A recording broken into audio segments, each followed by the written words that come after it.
On April the 20th, 2010, the Gulf oil rig, Deepwater Horizon, explodes and catches fire. More than 100 workers are rescued, but 11 others are unaccounted for and are later declared dead. After 2 days, the rig sinks. An underwater camera discovers oil leaking from the blown-out wellhead deep below the surface.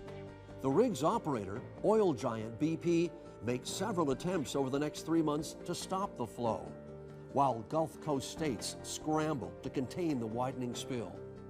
Finally, on July the 15th, BP announces the well is capped, but an estimated 4.9 million barrels have spewed into the Gulf. Florida does not face the catastrophic environmental damage suffered by other states, but the impact on our fishing and tourism industry is severe. Hello everyone, I'm Al Rochelle from Bay News 9. It was one of the largest environmental accidents in American history, yet some experts say it actually could have been much worse. Others believe that we may not know the full extent of the damage for years. One thing we do know, the lives and livelihoods of thousands of people throughout the region continue to be affected. Joining me for our panel discussion, Dr. Stephen Borowski, a research professor at the University of South Florida, the College of Marine Science. David Micah, Executive Director of the Florida Petroleum Council. Darden Rice, Florida Program Director of the Gulf Restoration Council. And Seth McKee, an Associate Professor of Political Science at USF. Ladies and gentlemen, thank you so much for joining us.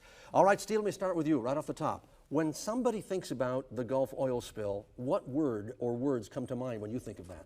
Well, in terms of my interpretation of the Gulf oil spill, I look at the tremendous human carnage, human damage, as well as the impact on the Gulf's resources. Mm-hmm. What will the long-term legacy be of this oil spill in terms of the productivity of the ecosystem, the fish populations that are there?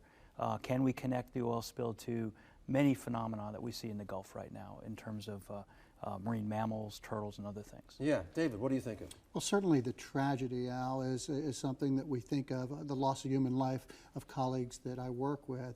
And then where we go from there to secure our nation's important resource, the core of our energy supply in the United States for now and in the future, and how we're going to do this in the future in an environmentally sensitive way that protects our resources and protects commerce as well. Darden. I think those are great terms. To that, I would add corporate negligence and lack of government oversight.